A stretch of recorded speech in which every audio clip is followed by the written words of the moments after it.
ene eye afasha da kese pa de magana fo enam so nti ene eye holiday e Ghana ha say fi se ene na omampehene His Excellency John Dramani Mahama wade ne to kegwa se Ghana mampehene enfia na ngedi anim yo no ba bedi anim ti se omampehene na wachechere omanyi se be ye se nye ye ni nyina wawrade nsem ayede ba be ne nsa na watimi adi so na gwabo no ekoso a na nya asem keto akra che se Black Star Square eho na wo hye adwumadi nyina ye very colorful a wotimi hu se Ghana football dompem according to reports ne de na che se ahemna che te se 3 na eho nyina aye park down crofo efi achichi ni benchei ababe bodompem ewo Black Star Square a na nya asem keto akra na ni nyina achi no ena chest body dwumadi no ehye so na His Excellency John Dramani Mahama was no in say president of the Republic of Ghana. Wo wie no enyo no nko a was no so na bedi echiri Her Excellency Jane Nana Opoku Ajiman ono so was in ene day yara the 7th of January. Na omampehini waso ani in wie no na e waso ode na anu disem eto gwa na ne nsem ode tu gwa ne bi na mepese e bekwa kohwe na woso wati bi na ade ato nkotodwa anim aside about climate crisis and afa so pandemic bi say unity e dia fi say amfia betwa mu ye hu say Ebola and afa COVID-19 ene yare nketenkete na aka ne yi wonti e dia na Ghana ye ni nakra na ebefa binum ede call one krechi na enam so sa nti sesi oba be yo mampahini obehwe na wahye eye the public health service ni muke na yie pa ama doctor fo ne nurse fo na fe health centers ni nyina aboa won ho asie se de be ya se yare bi a mo nka yi ni tie dia Ghana hade ye hu entumi entochima afa so osan so eka woni kasai mu se si awa beide e wo se obi atimi ehome na ye chechire Ghana ni ye se de be ya ahoto ene afa nkanko obetimi aba Ghana na osan so chese oyi obi ade kan ne ho se o meye na abedi akiri na won chechire Ghana fancy mapoma tenabia no na ni nyina ne se opese o promote gender equality na kwanko ba se emi anu ndugwam anase wo ye obi a wuntumi nhihye mbra na wo ye obi a wuntumi nkabi enu nti enofa Her Excellency Jane Nana Opoku Ajiman say ombra no beka ne ho na wontumi emfa Ghana enkonkodru baby a erade nyankopon ankasa ahye se wonfa enkonkodru na ode ni nyina enso etugwa yentie ni nsem ni Her Excellency the Vice President of the Republic of Ghana Jane Nana Opoku Ajiman, Her Ladyship the Chief Justice, Your Excellency Bola Ahmed Tinubu, President of the Federal Republic of Ghana and special guest of honor for this occasion, Your Excellencies, Presidents, Heads of Government and Development Agencies, Your Excellency Nana Addo Dankwa Akufo-Addo, and former Presidents, Your Excellency Dr. Mahamudu Bawumia, distinguished invited guests, ladies and gentlemen, my brothers and sisters, I wish you a good morning, and we give thanks to the Almighty God on this occasion. Our Father who art in heaven, we thank you for giving us this day, a day that offers me, your humble servant, a unique opportunity to work to reset our dear country, Ghana. 32 years ago, on January 7th, Ghana made its first and most successful democratic transition, a reset, with the swearing in of the newly democratically elected President, H.E John Rawlings of blessed memory. Our nation was returned to a multi-party democracy with a new constitution that went into effect, and the Fourth Republic was officially established. I refer to it as a reset because on that day in 1993, we made our fourth attempt at establishing a democratic system of government with term limits based on free, fair, and transparent elections. the handover of power on January 7, 2001, between former President H.E John Rawlings and at the time the newly elected President John Mahama tested that reset, and our nation passed with flying colors. So today, with my induction as the new President of the Republic of Ghana, history is being made once again. And it is a history worth repeating every 4 years with each newly elected president.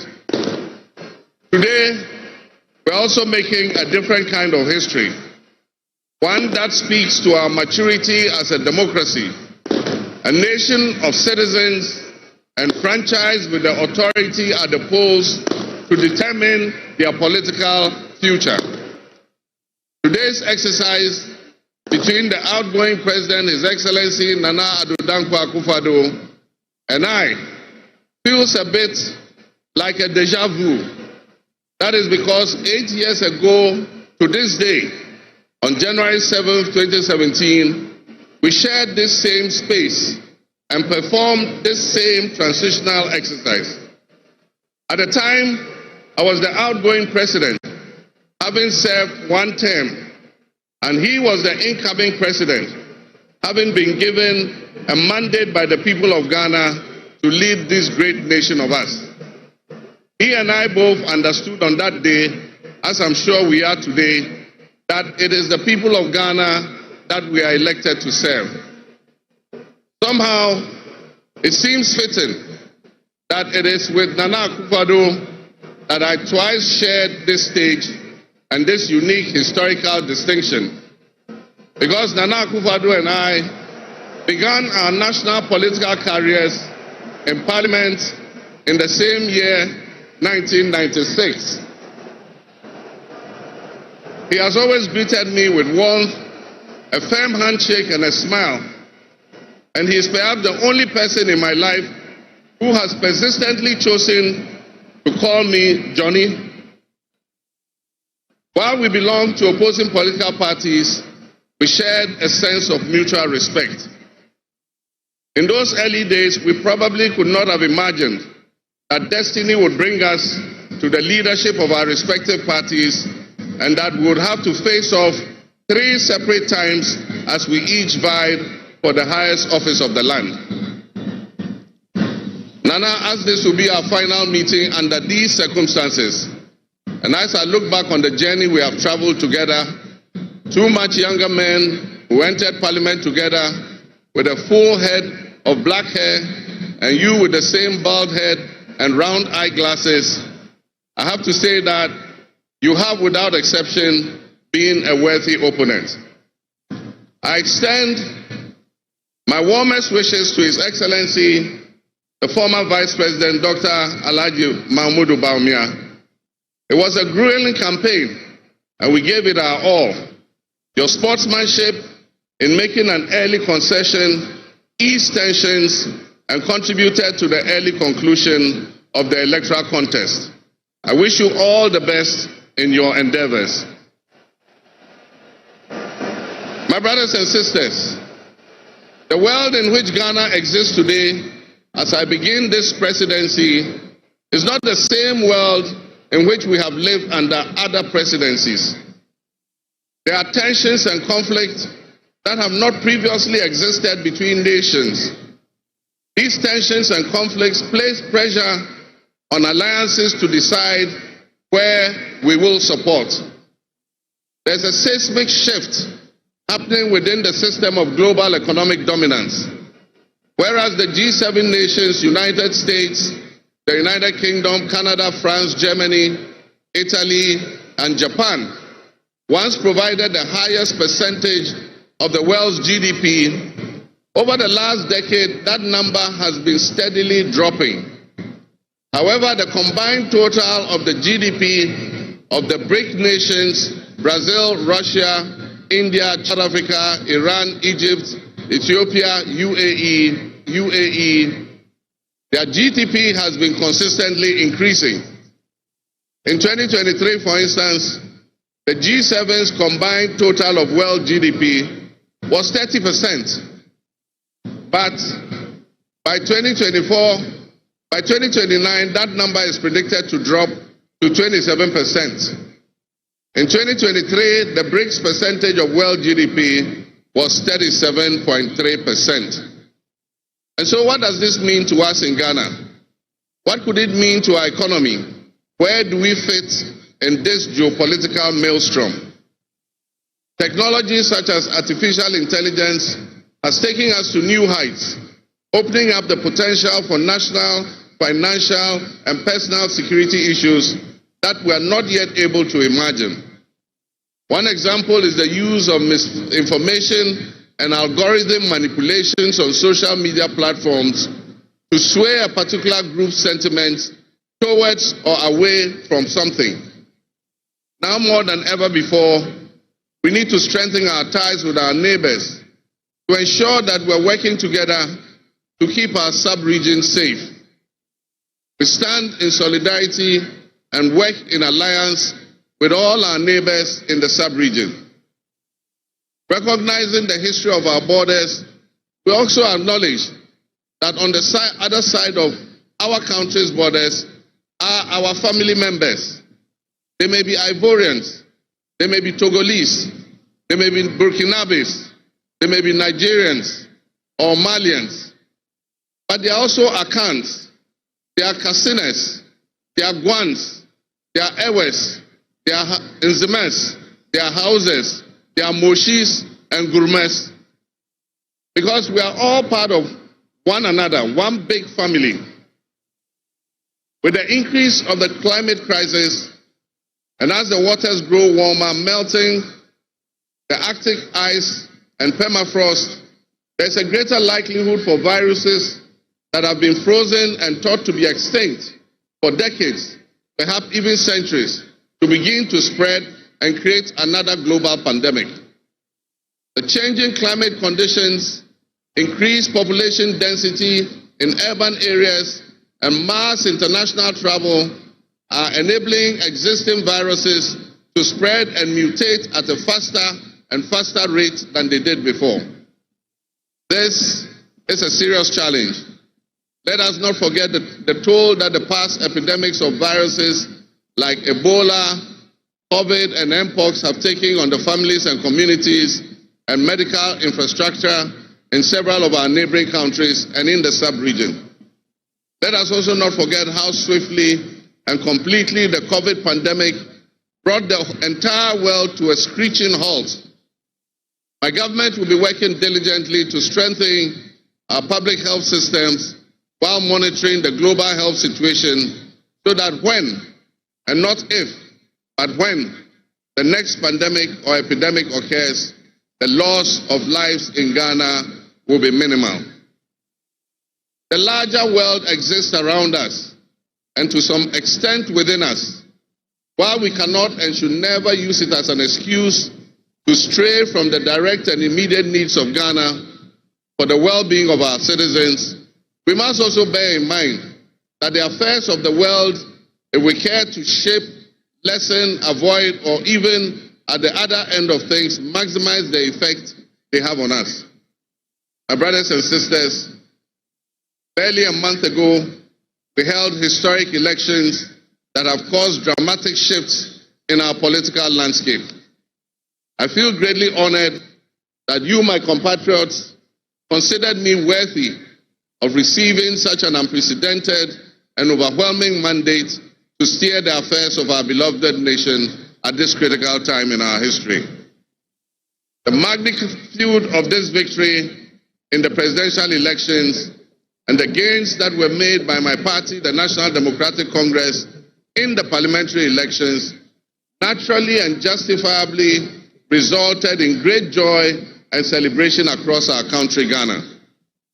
But celebrations, no matter how justified and how well earned, must be supplanted by discernment, sobriety, and deeper insights into why we received this kind of mandate in the first place. By voting as you did on December 7th, the Ghanaian people conveyed a powerful message, yet often overlooked by us politicians. This message was powerfully emphasized by a giant of American political history, President Ronald Reagan, when he declared at his inauguration some 40 years ago that governments have no power except that granted by the people. While Ghanaians take great pride in our thriving democracy, they are deeply dissatisfied with the quality of governance over the years and have openly voiced that dissatisfaction through the decisive actions that they undertake at the elections. Our people also understand that democracy is not just a token adorned with periodic elections followed by pomp and pageantry with the establishment of a new government. They expect that if democracy is celebrated as a superior means of governance, then its outcomes must be more tangible and benefit them in their individual lives. Any honest introspection and reflection on the pulse of our nation would reveal that many within our population do not feel that they have benefited from or partaking in this democratic dividend. Where people buffeted by severe economic crisis and hardships, and in the last few years we have lurched from crisis to crisis. But there is hope on the horizon. Today should mark the beginning of a new opportunity, an opportunity for us to make a difference in our governance and our economic management. We shall reset our dear nation, Ghana.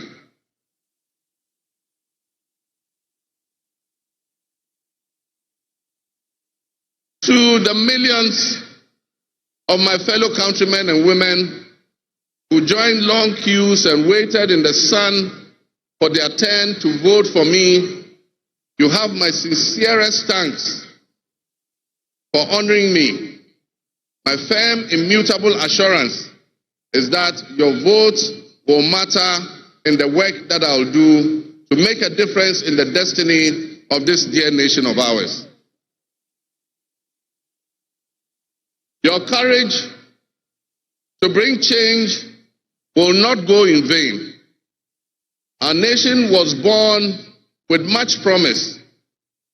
That promise would seem hazy and in doubt now because of all that has happened in the past.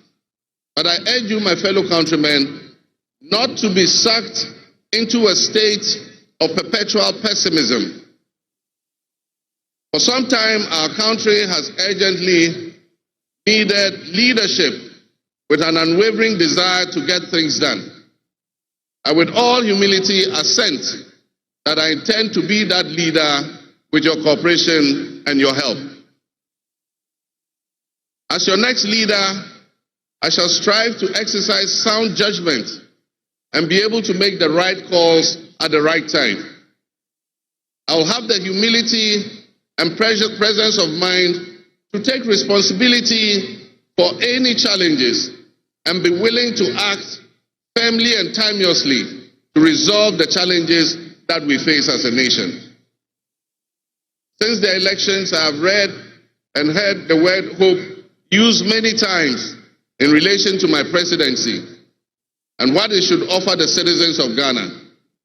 I intend to speak plainly and clearly to you today, and every time I address you subsequently, I intend to always tell you the truth.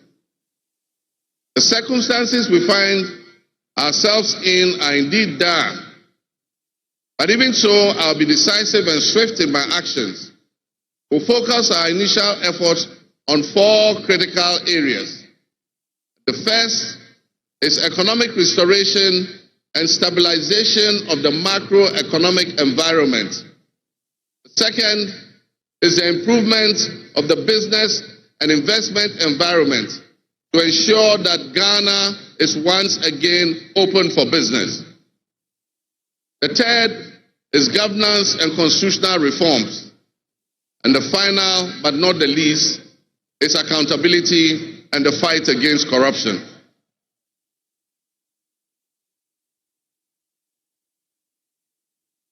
My brothers and sisters, actions I've always spoken louder than words.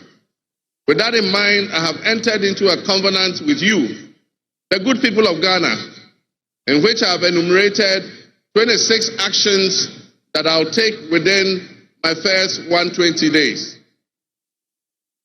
There is reason for hope, and there is every reason for hope. But we must also have faith, because faith empowers us to trust the things that will happen. With faith, you believe what you know, and that is why we need faith to be able to achieve our reset. We need a reset with the faith we have in our country and our leadership. We need a reset with the faith we have in our institutions. We need a reset